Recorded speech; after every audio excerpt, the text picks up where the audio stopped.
Hello everyone, my name is doctor S के गौतम। आज का विषय है why kids hate healthy food. बच्चे अक्सर अच्छा भोजन देख के या न्यूट्रिशियस डाइट देख के या जो उनका रूटीन खाना है वो देख के नफरत करते हैं, खाना पसंद नहीं करते हैं। ऐसा क्यों? तो ऐसा इसलिए है कि बच्चे अगर खाना खाने से पहले जो चॉकलेट्स, पैकेट फूड्स, इसके अलावा कुरकुरे, चिप्स, चाउमीन, कुछ भी ऐसा फूड अगर इनटेक कर लेते हैं किसी कारणवश, कभी गार्जियन के एंगेजमेंट के कारण बच्चे क्राई कर रहे हैं तो गार्जियन उनको पैकेट फूड पकड़ा देते हैं ताकि थोड़ा देर के लिए बच्चे का क्राई खत्म हो जाए। बच्चे का क्राई क्या खत्म हुआ? बच्चे का जो एपेटाइट रहता है, एपेटाइट मतलब भूख रहता है, वो पैकेट फूड खाने के कारण से उनका भूख खत्म हो जाता है और बच्चे अपना जो खाना है, जो न्यूट्रिशियस डाइट है, उसको देख के नफरत करने लगेंगे।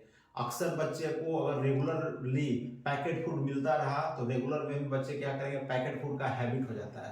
पैकेट फूड से और भी बहुत सारे साइड इफेक्ट है, उसका चर्चा हम लोग थोड़ी बात करेंगे। सबसे पहले पैकेट फूड क्या करता है, आप रूटीन खाना जो बच्चे का न्यूट्रिशियस भोजन है उसके प्रति बच्चों को नफरत क्रिएट कराता है। उसके लिए बहुत सारे गार्जियन ही रिस्पॉन्सिबल है। दूसरा इंपॉर्टेंट फैक्टर है कि बच्चे अपने हाथ से बहुत सारी चीज खाना चाहते हैं। तो ये अच्छा हैबिट है, बच्चों को डेवलप करना चाहिए, लेकिन हम उसमें एक अच्छा और हैबिट होना चाहिए कि बच्चे हमेशा कुछ भी खाएं, खाने से पहले प्रॉपर हैंड वॉश जरूर करें। हैंड वॉश करना क्यों आवश्यक है? बच्चे अक्सर धूल मिट्टी में खेलते रहते हैं, उनके हैंड में बहुत सारे जर्म्स होते हैं, जर्म्स के साथ उन्होंने भोजन कुछ खा लिया तो वो जो जर्म्स है वो माउथ के होते हुए इंटेस्टाइन में चले जाते हैं। इंटेस्टाइन में पैरासाइट के रूप में ग्रोथ होता है जिसको हम लोग वॉर्म्स करते हैं। वो वर्म्स क्या करते हैं कि हमारे ही भोजन को लेके हम लोग को नुकसान पहुंचाने लगते हैं। वर्म्स खासकर किड्स में, जो वर्म्स किड्स के ग्लूकोज है, ग्लूकोज के मेटाबॉलिज्म को हिंडर कर देते हैं और उसका ग्लूकोज को वो वर्म्स, जिसको हम लोग बायोलॉजिकल टर्म में हेल्मिन्स कहते हैं, वो हेल्मिन्स उनको खाने लगते हैं। मैक्रोन्यूट्रिएंट्स सारा जो बॉडी में रिक्वायरमेंट है उस सबको इनहेल करने लगते हैं। तो बच्चे क्या होगा, फूड के प्रति नफरत महसूस होता है। तो कब आप समझेंगे कि बच्चों को वर्म का इन्फेक्शन हो गया? क्या सिम्टम्स दिखेगा कि आप समझ जाएंगे कि बच्चों को वर्म इन्फेक्शन है? तो आइए उस पर चर्चा करते हैं। बहुत मोस्ट कॉमन सिम्टम जो देखने को मिलता है, सबसे कॉमन सिम्टम्स है जो हम लोग बोल चुके हैं कि बच्चों को भूख घट जाएगा, बच्चों का वजन कम हो जाएगा। और सबसे इंपॉर्टेंट सिम्टम्स है कि बच्चे के एनल एरिया में, मतलब जहां मल निकलता है, स्टूल जहां पास करता है, उस एरिया में अक्सर रात में ईचिंग करने लगता है। ईचिंग होना एक बहुत बड़ा सिम्टम्स है कि वर्म्स का संख्या बढ़ गया है। तो ईचिंग क्यों होता है उस पर भी अगर हम लोग चर्चा करें तो वर्म्स क्या करते हैं, अपना संख्या मल्टीप्लाई करते हैं। संख्या मल्टीप्लाई करने के माध्यम से जो हमारा ओपनिंग होता है, ओपनिंग एरिया हो एनएल एरिया, वहां पे जाके वो अंडे दे देते हैं। एनएल एरिया में अंडा देना से अंडा क्या करता है, ईचिंग क्रिएट करता है। तो बच्चे अक्सर अपना पैखाना का रास्ता को नोचते रहेंगे, रात में बहुत ज्यादा परेशान रहेंगे। ये भी एक बहुत बड़ा सिम्टम्स है जिससे आप समझ सकते हैं कि आपके बच्चों में वर्म का इन्फेक्शन बढ़ गया है। उसके अलावा उनका बॉडी जो ग्रोथ होना चाहिए प्रॉपर ग्रोथ नहीं होगा, वेट घट जाएगा, पेट में दर्द अक्सर महसूस होगा। कुछ लोगों को डायरिया, ब्लडी स्टूल, मतलब पैखाना पास करेंगे तो खून भी आएगा। तो ये सब सिम्टम जब भी महसूस करने लगे तो आप समझ सकते हैं कि आपके बच्चे वर्म से इन्फेक्टेड हो गए हैं। तो आपको डीवॉर्मिंग करने की जरूरत है।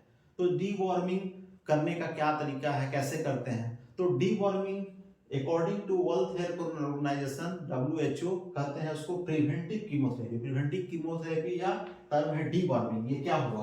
प्रिवेंटिव कीमोथेरेपी और डीवॉर्मिंग होता है कि आप जो कीड़ा आपके पेट में चला गया उसको आप मार दीजिए। तो वो कैसे होगा? उसको मारने के लिए आपको लगेगा कि पहले डॉक्टर से कंसल्ट किया जाए, तो ऐसा जरूरी नहीं है। कोई भी गार्जियन जो थोड़ा सा अवेयर है, हमारे वीडियो को जो देख रहे हैं, वो खुद से एडवाइस कर सकते हैं। केवल उनको नॉलेज होना चाहिए कि डोज क्या है, किस समय देना है। अगर इस चीज का आइडिया होगा तो खुद से डीवॉर्मिंग कर सकते हैं। तो आइए उस पर चर्चा करते हैं। देखिए, वॉर्म्स के बारे में कुछ और जानकारी है कि वॉर्म्स का बहुत सारे वैरायटी है जो पेट में बढ़ते हैं, जिसका नाम हमने मेंशन किया है। मेडिकल स्टूडेंट जो इंटरेस्टेड हो वो जान सकते हैं। Round worm, hook worm, whip worm, tape worm. आम नागरिकों के लिए इतना जरूरत नहीं है कि वर्म्स का टाइप जाने। उन लोगों के लिए सबसे ज्यादा जरूरत है, एक बेसिक लोगों के लिए रिक्वायरमेंट है कि कितना डोज देंगे, क्या हम कैसे खिलाएंगे बच्चों को। तो उसका जो डोजिंग होता है वो होता है एज फैक्टर के हिसाब से। अगर आपके बच्चे 1 साल से नीचे है के हैं तो 1 साल के नीचे के बच्चों को कोई भी डीवॉर्मिंग करने की जरूरत नहीं है। डीवॉर्मिंग की जरूरत हमेशा 1 साल से ऊपर के बच्चों को पड़ती है। 1 से 2 साल के बच्चे, 1 से 2 साल के बच्चों को हम लोग सिरप के फॉर्म में दवा देते हैं, जिसका ब्रांड नेम जनरली हम लोग कहते हैं बैंडी प्लस या नोवान, बहुत सारे नाम से आते हैं। वो सिरप जिसमें कि मिला क्या रहता है, एल्बेंडाजोल 200 मिलीग्राम और आइवरमेक्टिन 1.5 मिलीग्राम। ये सिरप 10 ml के सीसी में आते हैं, सप्लाई होता है पूरा का पूरा सीसी 10 ml पूरा आपको रात में बच्चों को सोते समय पिला देना है। अगर आप हो सके तो फैटी मिल के साथ पिलाइए, तो फैटी मिल से क्या होता है, उसका एब्जॉर्प्शन 5 टाइम्स बढ़ जाता है। वो ज्यादा से ज्यादा तरीके से वर्म्स को, जिसको हेलमिंथ कहते हैं, उनको मार के डेथ कर देते हैं और स्टूल के माध्यम से वो बाहर निकल जाते हैं। तो पूरा बोतल सोने के समय में फैटी मिल, यानी फैटी मिल दूध भी हो सकता है चीज के साथ, इस तरह के फूड के साथ आप आराम से 10 ml उसको पिला दीजिए। अगर 2 साल से ज्यादा बड़े बच्चे हैं, 2 साल से बड़े बच्चे यानी या तो 60 ईयर को हो, 70 ईयर के हो, 15 ईयर को, सभी एज ग्रुप 2 साल से ऊपर सभी आ गए। सभी एज ग्रुप का डोजिंग होता है एल्बेंडाजोल 400 मिलीग्राम और आइवरमेक्टिन 6 मिलीग्राम।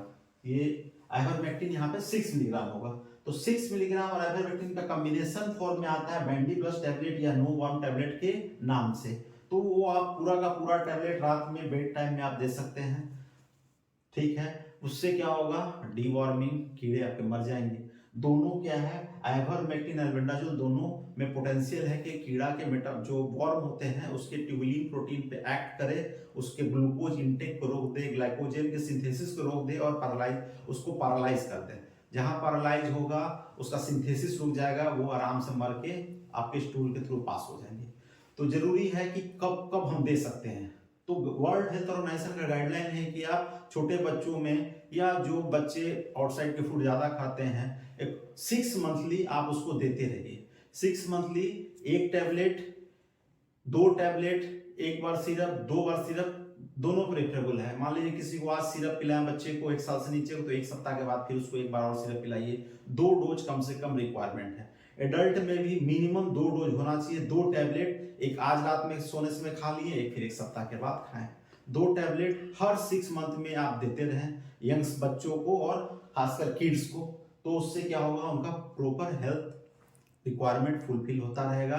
बच्चे खाना के प्रति रुचि महसूस करेंगे, बच्चे हेल्दी रहेंगे। बच्चों को जो एब्नॉर्मल क्राई का फिनोमेना, बहुत तो बच्चे रात में रोते हैं, बहुत सारे पेशेंट अक्सर हमारे पास आते हैं, बच्चे रात में बहुत ज्यादा रोते हैं, पेट पकड़ के रोते हैं, तो वो सब का एक इम्पॉर्टेंट कारण ये वर्म्स हो सकते हैं।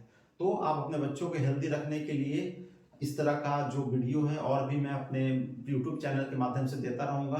प्लीज मेरे चैनल को लाइक और सब्सक्राइब करिए। Thank you.